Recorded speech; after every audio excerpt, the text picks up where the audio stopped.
श्री संत सद्गुरु बाळूमामा भंडारा उत्सव 2024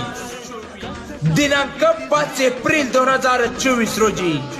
जगाचा मालक श्री संत देव बाळूमामा पापोंचणी एकादशीला वाचणार जगाचं दप्तर सोनपिंपळाच्या सावलीला लाखो भक्तांच्या जनसमुदायात गुरुमाऊली कृष्णात ढोणे महाराज यांच्या अमृतवाणीतून होणार जगाची भाकणूक 5 एप्रिल 2024 रोजी जगाचा मालक श्री संत देव सद्गुरु बाळूमामा भंडारा उत्सव आदमापूर बोला बोला बाळूमामाच्या नावानं सांग बोल एका वर्षानं मोठ्या हर्षानं तुझ्या भंडारे